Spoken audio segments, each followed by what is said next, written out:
அஸ்ஸலாமு அலைக்கும்ங்கிறோம். அல்லாஹ் ரப்பல் ஆலமீன் உங்கள் மீது அருள் புரியட்டும் என்று பிரார்த்தனை செய்கிறோம். மற்றவர்களுக்காக நாம் செய்யக்கூடிய இந்த பிரார்த்தனை, தெரிந்தவர்களுக்காக செய்யக்கூடிய இந்த பிரார்த்தனை, தெரியாதவர்களுக்காக செய்யக்கூடிய இந்த பிரார்த்தனை, மற்றவர் வீடுகளில் நுழையும் பொழுது செய்யக்கூடிய இந்த பிரார்த்தனை நம்முடைய வீட்டுக்கு வேண்டாமா? நம்முடைய வீட்டுக்கு இந்த இறைவனுடைய அருளை உரித்தானதாக ஆக்க வேண்டாமா? அல்லாஹ் எப்படி சொல்கிறான்? வீட்டுல யாருமே இல்ல, உங்களுக்கு நீங்களே சலாம் சொல்லிங்க. உங்களுக்கு அல்லாஹ்வுடைய அருள் வேணும் தானே? அல்லாஹ்வுடைய அருளுக்கு பாத்திரமான இடமாக உங்களுடைய வீடு மாறணும் தானே? உங்கள் மீது இறைவனுடைய அருள் ஏற்படணும் தானே? அப்ப உங்களுக்கு நீங்களே சலாம் சொல்லிக் கொள்ளுங்கள் என்று அல்லாஹ் ரப்பல் ஆலமீன் உங்க வீட்டுக்கு நீங்க நுழைஞ்சாலே உங்களுக்கு நீங்களே சலாம் சொல்லி நுழையுங்கள். ஒவ்வொரு முறை நம்ம வீட்டுக்கு நுழையும் பொழுது சலாம் சொன்னோம்னா இறைவா அருளை ஏற்படுத்து, அமைதியை ஏற்படுத்து என்று கேட்கின்றோம். வீட்டுக்குள்ள இறைவனுடைய அருள் ஏற்படுவதற்கு, அமைதி ஏற்படுவதற்கு இதை ஒரு வழியாக மார்க்கம் சொல்லி காட்டுகிறது. அல்லாஹ்வுடைய தூதரவர்கள் சொல்றாங்க, உங்களுடைய வீட்டுக்குள்ள நீங்க நுழைஞ்சீங்கன்னா ஃபதுகுர் இஸ்மல்லாஹ், அல்லாஹ்வுடைய பெயரை சொல்லி நுழையுங்கள்,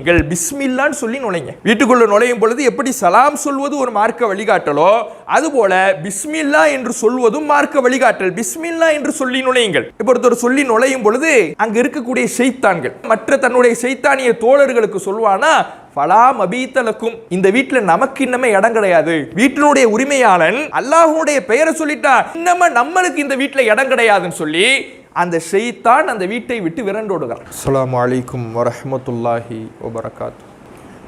கண்ணியத்திற்குரிய எல்லாம் வல்ல அல்லாஹ்வின் நல்லடியார்களே, அல்லாஹ் ரப்புல் ஆலமீன் இந்த உலகத்தில் நமக்கான வாழ்வாதாரத்தையும் வாழ்க்கை முறையையும் ஏற்படுத்தி தந்திருக்கின்றான். நம்முடைய வாழ்வாதாரத்தை தேட வேண்டும் என்கின்ற நோக்கத்திலே நம்முடைய ஊரை விட்டு சிலர் நம்முடைய குடும்பத்தை விட்டு பிரிந்து வேறொரு நாட்டில் வந்து இருக்கின்றோம்.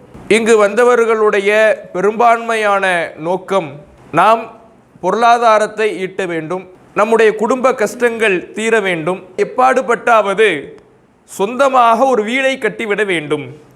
இதுதான் பெரும்பான்மையானவர்களுடைய நோக்கமாக இருக்கும்.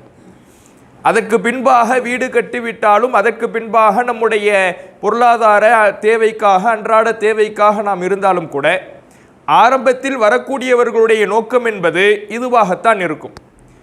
இப்படி வந்திருக்கக்கூடிய நாம் நம்முடைய நோக்கத்தை நிறைவேற்றி நாம் நினைத்ததை போல இறைவனுடைய உதவியை கொண்டு பொருளாதாரத்தை திரட்டி ஊரிலே ஒரு வீட்டை நாம் கட்டுகிற பொழுது அந்த வீடு எப்படியெல்லாம் அமைய வேண்டும் என்று ஒரு பெரும் கனவு கண்டு அந்த வீட்டை எழுப்புகின்றோம்.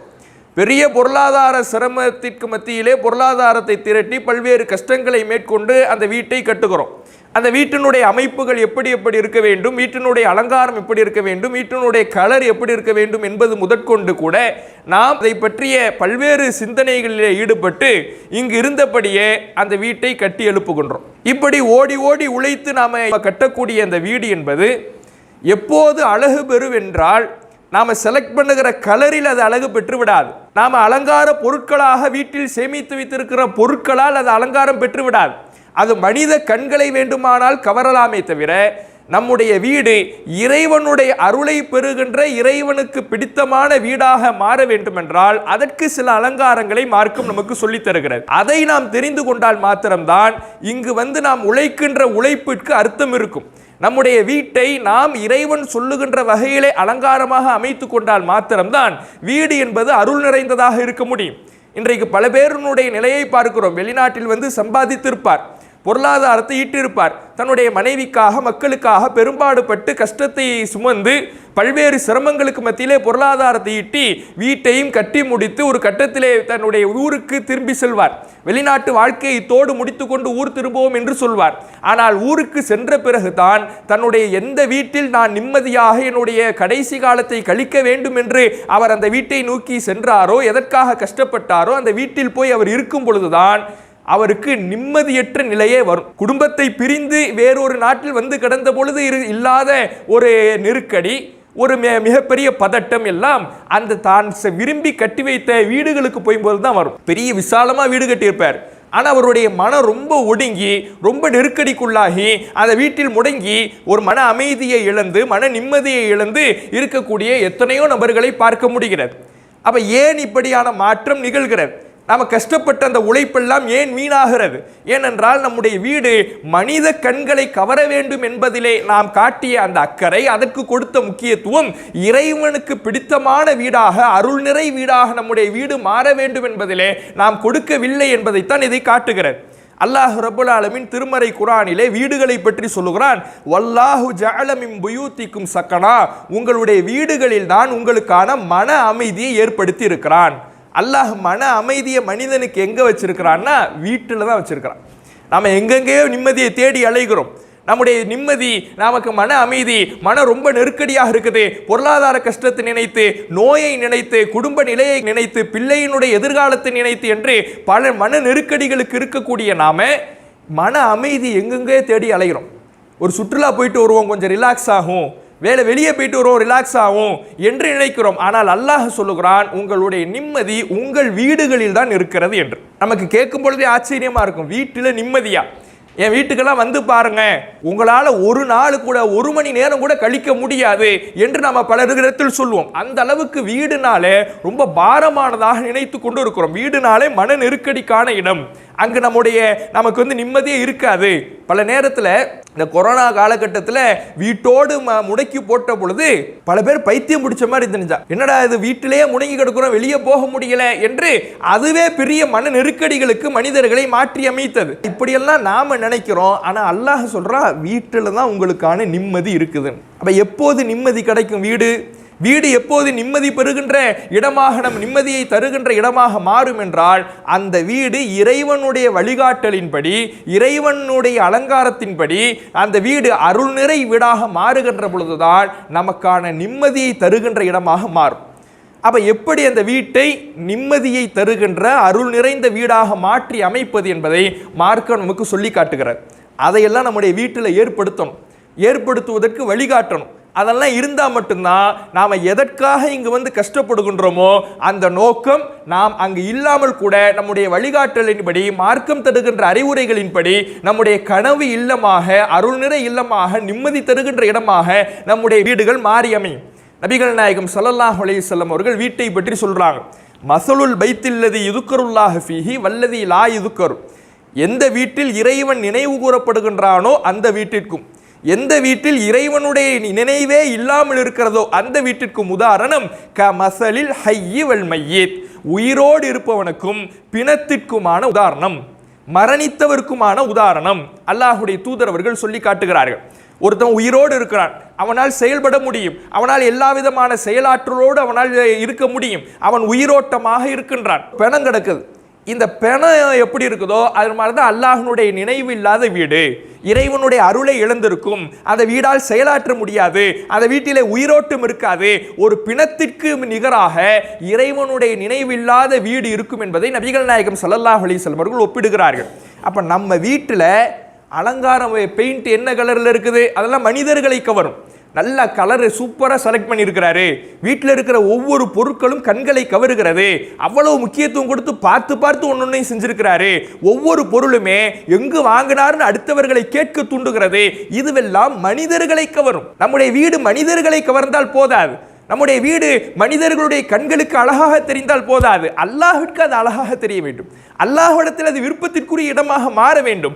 அதற்கு இறைவனுடைய நினைவு நம்முடைய வீட்டில் இருக்கணும். இறைவனுடைய நினைவுனா என்ன? தஸ்பீஹ் செய்கிறதா? சுபஹானல்லாஹ், அல்ஹம்துலில்லாஹ், அல்லாஹ் அக்பர் என்று தஸ்பீஹ் செய்வது மட்டும் இறைவனுடைய நினைவான? அது மட்டும் இறைவனுடைய நினைவு கிடையாது. இன்றைக்கு பல வீடுகளில் பார்க்கலாம், நம்முடைய வீடுகளில் என்ன பண்ணியிருப்போம்னா, மாஷா அல்லாஹ் ஒரு பெரிய போர்டு ஒன்று வச்சிருப்போம், ஹாதா மின் ஃபض்லி ரப்பி, இது என்னுடைய இறைவனுடைய அருட்கொடைகளில் உள்ளது, ஒரு பெரிய ஒரு போர்டு வச்சிருப்பாங்க. இதையெல்லாம் வச்சுட்டு அது இறைவனுடைய நினைவுள்ள வீடாக மாறிடுமா? இதை இப்படி ஒரு எழுத்தை, ஒரு போர்டை மாற்றின உடனே, ஒரு கல்வெட்டு அங்கே பதிச்ச உடனே, பெயிண்ட்ல இப்படி எழுதின உடனே அது இறைவனுடைய அருள் நிறைந்த வீடாக மாறிடுமான்னு கேட்டால் அது ஒருபோதும் மாறாது. ஏனென்றால் இந்த திக்ருகள் எல்லாம் செயல்பாட்டிலே, நம்பிக்கையிலே, வணக்க வழிபாடுகளிலே அங்கே வெளிப்பட வேண்டுமே தவிர ஒரு அச்சிடப்பட்ட ஒரு பலகையின் மூலமாக இந்த அருள் கிடைத்துவிடும் என்று சொல்ல முடியாது. அதனால் எந்த பிரயோஜனமும் கிடையாது. அப்ப நம்முடைய வீடு இறைவனுடைய திக்ருகளால் நிறைந்த வீடாக இருக்க வேண்டும் என்றால் வீட்டினுடைய ஒவ்வொரு செயல்பாட்டிலையும், வீட்டினுடைய ஒவ்வொரு நிமிடத்திலையும் மார்க்க வரையறைகள் பேணப்பட வேண்டும். அதுதான் இறைவனுடைய நினைவுங்கிறது. திக்ர் என்பது சுபஹானல்லாஹ் அல்ஹம்துலில்லாஹ்வோடு முடித்துக் கொள்வது கிடையாது. திக்ர் என்பது பரந்துபட்ட பொருள் கொண்ட ஒரு வார்த்தை.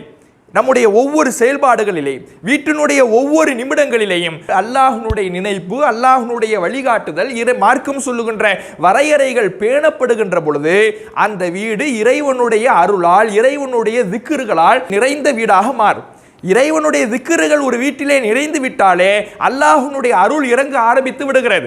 இறைவனுடைய அருளினால் மட்டும்தான் மன அமைதிக்கான இடமாக நம்முடைய வீட்டை நாம் மாற்றிக்கொள்ள முடியும். கஷ்டப்பட்டு உழைக்கின்றோம், சிரமப்படுகின்றோம், பொருளாதாரத்தை ஈட்டுகிறோம், குடும்பத்தை பிரிந்திருக்கிறோம், சொந்த ஊரை பிரிந்திருக்கின்றோம், பல சந்தோஷங்களை இழக்கின்றோம். எல்லாவற்றுக்குமான பயன் நாம் விரும்பிய அடிப்படையிலேயே நமக்கு கிடைக்கணும்னா நம்ம வீடு இறைவனுடைய அருள் நிறைந்த வீடாக மாறும். அதற்கு என்ன வழி? மார்க்கம் சொல்லுகிறார். அல்லாஹ் ரப்பல் ஆலமீன் வீட்டிற்கு முதல் படியை எடுத்து வைக்கின்ற பொழுதே, முதல் அடி எடுத்து வைக்கின்ற பொழுதே அந்த வழிகாட்டலை துவக்குகிறார். உங்களுடைய வீடுகளுக்குள்ள நீங்க நுழைஞ்சா ஃபஸல்லிமு அலா அன்ஃபுசிக்கும், உங்களுக்கு நீங்களே சலாம் முதல்ல சொல்லுங்க. வீட்டுக்குள்ள போறதா இருந்தா சலாமை சொல்லி துவக்குங்கள் என்று மார்க்கம் சொல்லுகிறார்.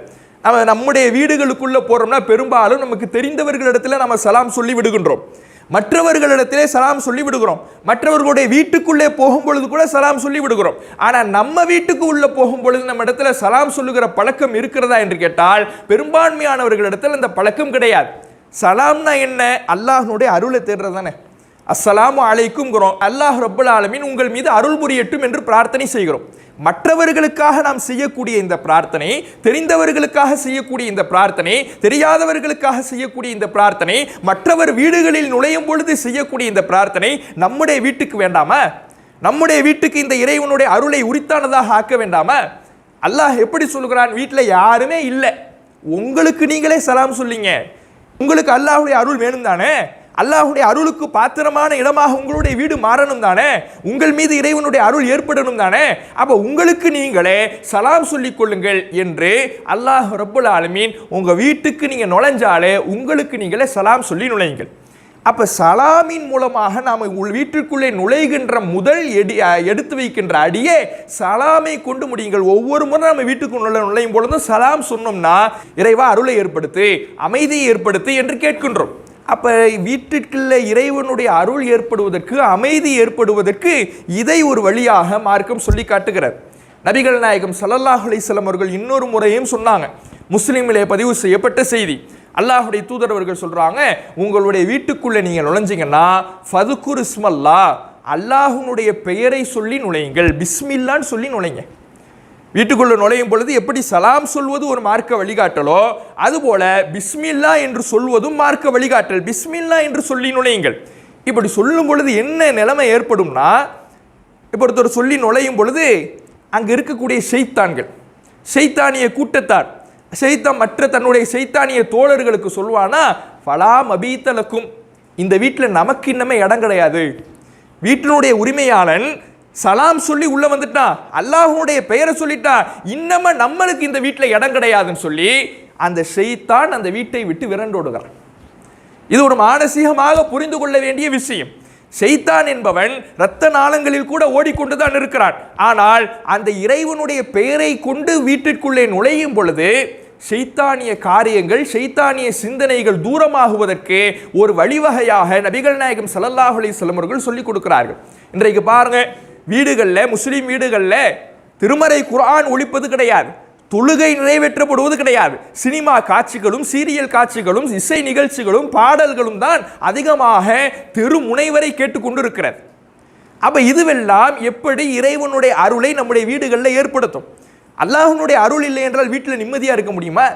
என்னதான் நம்ம காசு சம்பாதிச்சாலும், எவ்வளவு விசாலமாக வீட்டை கட்டினாலும், எவ்வளவு அலங்காரமாக கட்டினாலும், பிற மனிதர்கள் முக்கின் நுனியிலே விரல் வைக்கக்கூடிய வகையில் நம்முடைய வீடுகள் அமைந்தாலும் கூட அல்லாஹ்வுடைய அருள் மட்டும் அந்த வீட்டில் இல்லைன்னா எந்த ஒரு நிம்மதியும் நமக்கு இருக்காது. ஒரு பொம்மை போல இருக்க வேண்டியதான், மன நெருக்கடியோடு இருக்க வேண்டியதான். நம்முடைய மனைவிடத்திலே நிம்மதி எதிர்பார்க்க முடியாது, நம்முடைய பிள்ளைகளிடத்திலே நிம்மதி எதிர்பார்க்க முடியாது. நம்முடைய வீடு மார்க்க வழிகாட்டலை மீறி சென்று கொண்டிருக்கும். இதற்காகவா உழைத்தேன், இதற்காகவா கஷ்டப்பட்டேன், வேர்வை சிந்தனை, ரத்த சிந்தனை, பல நாள் பட்டினி கிடந்தன, குடும்பத்தை பிரிஞ்சிருந்தேன், ஊரை பிரிஞ்சிருந்தேன் என்று கடைசி காலம் வரையும் கூட கண்ணீர் சிந்தி கொண்டிருக்க வேண்டியதுதான். அப்ப நாம நினைச்ச மாதிரி நம்முடைய வீடு நிம்மதிக்குரியதா இருக்கணும்னா இந்த மார்க்க வழிகாட்டலை எல்லாம் பேணி அருள்நிறை இல்லமாக நம்முடைய இல்லம் மாறுவதற்கு இதையெல்லாம் பேணக்கூடியவர்களாக நாம வழிகாட்டல்களை கொடுக்கணும்.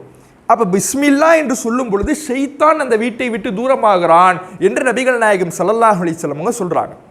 அப்ப இதெல்லாம் நாம நம்முடைய வீடுகளில் பேண வேண்டிய விஷயம். அடுத்ததாக அல்லாஹ்வுடைய தூதர் அவர்கள் சொல்றாங்க, லா தஜஅலு புயூத்தக்கும் குபூரா, உங்களுடைய வீடுகளை நீங்கள் மண்ணறைகளாக ஆக்கிக் கொள்ளாதீர்கள். இந்த விஷயத்தை ரசூலுல்லாஹ் 2 காரியத்துக்காக சொல்றாங்க. உங்களுடைய வீடுகளை மண்ணறைகளாக ஆக்கிக் கொள்ளாதீர்கள் என்று சொல்லிவிட்டு 2 காரியங்களை ரசூலுல்லாஹ் முன்னிலைப்படுத்துறாங்க. முதல்ல வீடுகளை மண்ணறைகளாக ஆக்கிக்காதீங்கன்னா என்ன அர்த்தம்? ஒரு கபரு குழி, ஒரு மண்ணறை எப்படி அருளை இழந்து காணப்படுமோ அது மாதிரி உங்க வீடு ஆகிட வேணாம். ஒரு கபருங்கிறது என்ன? அல்லாஹ்வுடைய அருள் இழந்த இடம். அது மாதிரி உங்க வீடு ஆக்கிடாதீங்க. என்ன செய்யணும்? ஆகாம இருக்கிறதுக்கு என்ன செய்யணும்? குர்ஆனை ஓதுங்கள். ரசூலுல்லாஹ் கற்றுத்தராங்க, குர்ஆனை உங்களுடைய வீடுகளிலே ஓதுங்கள். ஏனென்றால் ஃபைன்ன ஷைத்தான யன்ஃபிரு மினல் பைத்தில்லதி துக்ரவு ஃபீஹி சூரத்துல் பக்கரா, சூரத்துல் பக்கரா எந்த வீட்டில் ஓதப்படுகிறதோ அதிலிருந்து ஷைத்தான் விரண்டோடுகிறான்.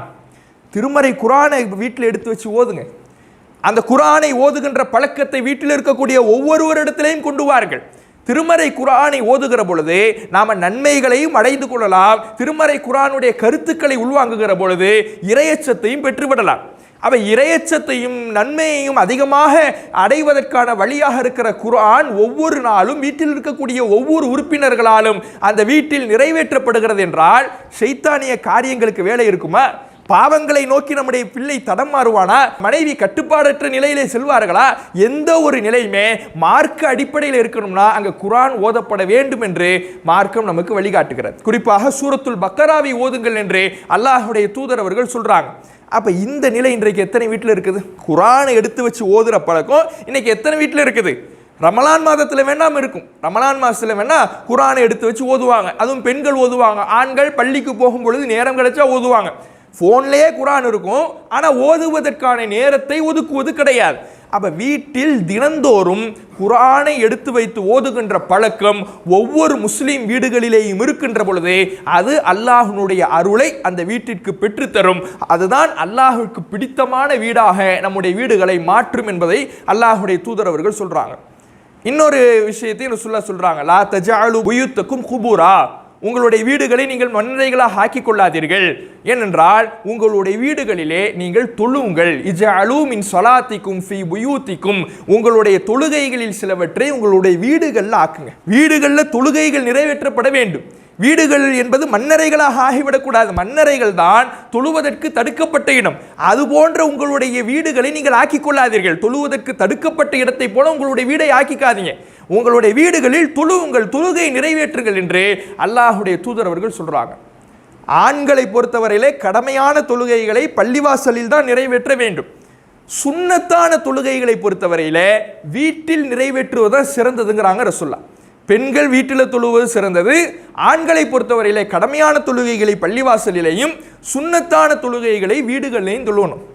ரசூலுல்லாஹ் சொல்றாங்க, ஃபைன் அஃலல் ஸலாத்தில் மர்இ, ஒரு மனிதனுடைய தொழுகையில் மிகச்சிறந்தது என்பது ஃபி பைத்திஹி இல்லல் மக்தூபா, கடமையான தொழுகை தவிர மற்றவைகளை தன்னுடைய வீட்டில் தொழுவதான் என்று சொல்றாங்க.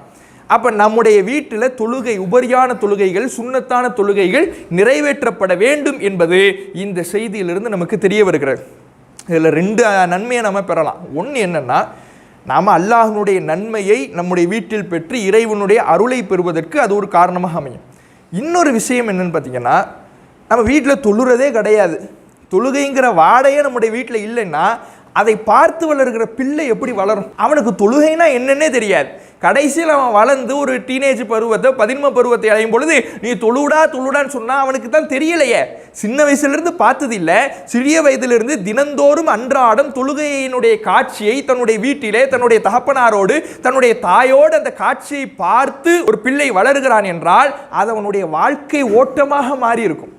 ஆமாம், தினந்தோறும் செய்யக்கூடிய காரியம், தினமும் சாப்பிட்றான், எப்படி சாப்பிட்றான், தினமும் ஒவ்வொரு வேலைகளையும் நாம் செய்யக்கூடிய காரியங்களையும் பார்த்து பார்த்து கவனித்து செய்யக்கூடிய பிள்ளைகள் நாம் தொழுகையே வீட்டில் நிறைவேற்றுறது இல்லைன்னா அது எப்படி அவனுடைய வாழ்க்கை பழக்கமாக மாறும்? வாழ்க்கை பழக்கமாக மாறவில்லை என்றால் அவனுக்கு நீங்கள் சொல்லும் பொழுது பாரமானதாகத்தான் இருக்கும், கஷ்டமானதாகத்தான் இருக்கும். என்னடா தொலை சொல்கிறாங்கன்னு நினைப்பான். ஏன்? அவன் சின்ன வயசுலேருந்து பார்த்ததே இல்லை தொழுகையை, சின்ன வயசுலேருந்து தொழுகைனா என்னன்னே தெரியாமல் வளர்ந்துட்டான். தொழுகை என்பது வாழ்க்கையினுடைய ஓட்டமாக அவன் கண்டுகொள்ளவே இல்லை என்கின்ற பொழுது அது ஒரு பாரமான காரியமாக மாறிவிடும். அப்போ வீடுகளில் தொழுகையை நிறைவேற்றுகின்ற பொழுது இறைவனுடைய அருளையும் பெற முடியும். நம்முடைய சந்ததியினருக்கு தொழுகை என்பது ஒரு வாழ்க்கை பழக்கம், தினந்தோறும் நிறைவேற்றப்பட வேண்டிய ஒரு காரியம் என்பதை அவர்களுக்கு நாம் செயலின் மூலமாக பாடம் நடத்துகின்ற ஒரு பாடமாக மாறிவிடும். அப்போ இதுவும் நம்முடைய வாழ்க்கையில் கவனிக்க வேண்டிய விஷயம். தொழுகை என்பது வீடுகளில் நிறைவேற்றப்பட வேண்டும். ரசூலுல்லாஹ் சொல்கிறாங்க, நீங்கள் உங்கள் வீட்டில் தொழும் பொழுது ஃபைன்னல்லாஹ ஜாயிலுன் ஃபி பைத்திஹி மின் ஸலாத்திஹி கைரா, அல்லாஹ் உங்களுடைய தொழுகையின் மூலமாக உங்களுடைய வீட்டில் நன்மையை ஏற்படுத்துவான் என்று சொல்கிறாங்க. அப்போ நம்முடைய வீட்டில் நன்மை ஏற்படணும்னா, இறைவனுடைய அருளை பெறணும்னா அதற்கு தொழுகை என்பது வீட்டில் அவசியமான ஒன்றாக இருக்கிறது என்பதை இதிலிருந்து அறிந்து கொள்ள முடிகிறது. ரசூலுல்லாஹ் இன்னொரு இடத்துல சொன்னாங்க, தம்பதியராக சேர்ந்து தொழுகை நிறைவேற்றுறாங்கல்ல, அதுக்கு அளப்பெரிய நன்மை. கணவனும் மனைவியும் சேர்ந்து வீட்டிலே ஜமாத்தாக தொழுகிற பொழுது அதற்கு கிடைக்கக்கூடிய நன்மை என்பது அளப்பெரியது. மற்ற காரியங்களில் சேர்ந்து உட்கார்ந்து தீமையான காரியங்களில் ஒரு டிவி பார்க்கறதுல ஈடுபடுவாங்க. ஆனால் தொழுகை என்பது இருவரும் சேர்ந்து ஜமாத்தாக இன்றைக்கு நடைபெறுகிறதா என்று கேட்டால் இன்றைக்கு அப்படியான காட்சியை பார்க்க முடிகிறது கிடையாது. ரசூலுல்லாஹ் சொல்கிறாங்க, மனிஸ்தைக்கல, எந்த ஒரு மனிதன் தானும் எழுந்து வைக்கல் இம்ராத்தஹு தன்னுடைய மனைவியையும் எழுப்பி ஃபசல்லையா ஜமீஆ இருவரும் சேர்ந்து ஜமாத்தாக தொழுகிறார்களோ குத்திபா மின தாக்கிரீன் அல்லாஹ கசீரா வ தாக்கிராத், அவ்விருவரும் இறைவன் சொல்லுகின்ற அல்லாஹ்வை அதிகம் நினைவு கூறுகிற பெண்கள், அல்லாஹ்வின் அதிகம் நினைவு கூறுகிற ஆண்களுடைய பட்டியலிலே அவ்விருவரும் பதிவு செய்யப்படுகிறார்கள். குர்ஆனில் அல்லாஹ் ஒரு வசனத்தை சொல்வான், நம்ம நிறைய கேள்விப்பட்டதான். இன்னல் முஸ்லிமீன வல் முஸ்லிமாத் வல் முஃமினீன வல் முஃமினாத், முஸ்லிமான ஆண்கள் முஸ்லிமான பெண்கள், மூமினான ஆண்கள் மூமினான பெண்கள், அதிகம் தொழக்கூடிய ஆண்கள் தொழக்கூடிய பெண்கள், தர்மம் செய்யக்கூடிய ஆண்கள் தர்மம் செய்யக்கூடிய பெண்கள், இறைவனை அஞ்சக்கூடிய ஆண்கள் இறைவனை அஞ்சக்கூடிய பெண்கள்னு ஒரு பெரிய பட்டியலை அல்லாஹ் சொல்லுவான். அதில் ஒரு இடத்தில் இறைவன் சொல்லுகிறான், வதாக்கிரன் அல்லாஹ கசீரா, அல்லாஹ்வை அதிகம் நினைவு கூறக்கூடிய ஆண்கள், வதாக்கிராத் அல்லாஹ்வை அதிகம் நினைவு கூறக்கூடிய பெண்கள். இந்த பட்டியலில் இவர்களுக்கு அல்லாஹ்வுடைய மன்னிப்பு கிடைக்கும், மகத்தான கூலி கிடைக்கும்ங்கிறான். இந்த பட்டியலில் யார் இணைக்கப்படுவார்களா? எந்த தம்பதி எழுந்து, ஒரு கணவர் எழுந்து தன்னுடைய மனைவியையும் எழுப்பிவிட்டு இருவரும் ஜமாத்தாக சேர்ந்து தொழுகிறார்களோ அவர்களுக்கு பதியப்படும். நபிகள் நாயகம் ஸல்லல்லாஹு அலைஹி வஸல்லம் அவர்கள் இதை கடைபிடிப்பார்கள். அல்லாஹ்வுடைய தூதர் அவர்கள் இரவு தொழுகை தன்னுடைய வீட்டில் தொழுவாங்க. தொழுது விட்டு வித்திரு தொழுகின்ற பொழுது உறங்கிக் கொண்டிருக்கின்ற ஆயிஷா ரலியல்லாஹு அவர்களை எழுப்பி விடுவார்களாம். கூமி யா ஆயிஷா, ஆயிஷாவை எழுந்துறீங்க, ஃபவுத்திரி வாங்க வித்திரு தொழலாம், வித்திரு தொழுங்க பார்க்கலாம். அப்போ வித்திரு தொழுகும் பொழுது இருவரும் சேர்ந்து தொழுது இருக்கிறார்கள். நபிகள் நாயகம் ஸல்லல்லாஹு அலைஹி வஸல்லம் அவர்களுடைய வீட்டில் ஒன்றும் கிடையாது. ஒருவர் தொழுதால் இன்னொருவரால் படுத்து நிம்மதியாக உறங்க முடியாது. அப்படியான குறுகிய இடம். வீட்டில் விளக்கு கிடையாது, வீட்டில் நல்ல உணவு கிடையாது, 2 மாதங்களாகியும் அடுப்பெறிந்தது கிடையாது, சாப்பாடுக்கு வழி இல்லாமல் தான் அவர்களுடைய வாழ்க்கை ஓட்டம் ஓடியது. அவர்களுடைய வாழ்க்கை என்பது பசியிலேயும் பட்டினியிலேயும் தான் இருந்தது. ஆனால் அந்த பசியும் பட்டினியும் ஏழ்மையும் கூட அவர்களுக்கு நிம்மதியை தந்தது என்றால் அந்த வீடு இறைவனுடைய அருள் நிறைந்த வீடாக மாறியது. ஒருவர் தொழுகின்ற இடம் அளவுக்கு தான் மொத்த வீடே இருக்கும். ஆனால் அந்த வீடு விசாலமான மன நிறைவோடு அல்லாஹ்வுடைய தூதரவர்களுக்கு இருந்ததென்றால் அந்த வீட்டில் அல்லாஹ்வுடைய அருளை பெறுவதற்கு என்னென்ன வழிமுறைகளை நபிகள் நாயகம் நமக்கு சொல்லி தந்தார்களோ அதை செயல் வடிவம் கொடுத்து காட்டினார்கள். ஆனால் நாம் இன்றைக்கு விசாலமாக பெரும் வீடுகளை கட்டியிருக்கிறோம், வீட்டில் நிம்மதியே இல்லைன்னு புலம்புறோம். எல்லா வசதிகளும் இருக்குது இன்னைக்கு வீட்டில், எல்லா பஞ்சு மெத்தைகள் இருக்கிறது, ஆனால் நிம்மதியாக தூக்கம் வரலை. பெரிய கட்டில் வாங்கி போட்டிருக்கிறாரு, கிங் சைஸ் கட்டில், நல்ல பஞ்சு மெத்தை உட்கார்ந்தாங்க அப்படியே அமுகுது, எல்லாம் அவ்வளவு சுகபோகமாக இருக்குது, ஏசி இருக்குது, எல்லாம் இருக்குது. ஆனால் கண்ணை முன்ன தூக்கம் வரலையே. ஏன்?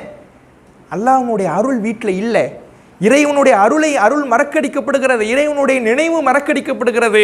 அப்போது என்ன கஷ்டப்பட்டு நாம் கட்டியிருந்தாலும் அந்த கஷ்டத்திற்கு பயன் இல்லாமல் போய்விடுகிறது. அப்போ நம்முடைய வீடுகள் அல்லாஹ்வுடைய அருளை பெற்றால் மட்டும்தான் நிம்மதி தருகின்ற இடங்களாக நமக்கு இருக்கும். அப்படியாக நிம்மதி தருகின்ற இடங்களாக நம்முடைய வீடுகள் மாறுவதற்கு, நம்முடைய வீடுகளில் இறை நினைவை பேணுவதற்கு நாம் இருக்கின்ற காலகட்டத்திலேயே நம்முடைய குடும்பத்தாருக்கு வழிகாட்டக்கூடியவர்களாக இருக்க வேண்டும். அப்போதுதான் நாம் நினைத்தது நம்முடைய உழைப்புக்கு, நம்முடைய கஷ்டத்திற்கான ஒரு பிரதிபலனை அல்லாஹ் நமக்கு வழங்குவான். அல்லாஹ் அருள் செய்வானாக. வாஹிர் தாவானா அல்ஹம்துலில்லாஹி ரப்பில் ஆலமீன். இஸ்லாம் மற்றும் சமுதாய செய்திகளை அறிந்து கொள்ள தமிழ்நாடு தௌஹீத் ஜமாஅத் யூடியூப் பக்கத்தை உடனடியாக சப்ஸ்கிரைப் செய்து கொள்ளுங்கள். மேலும் பெல் பட்டனையும் கிளிக் செய்து கொள்ளுங்கள்.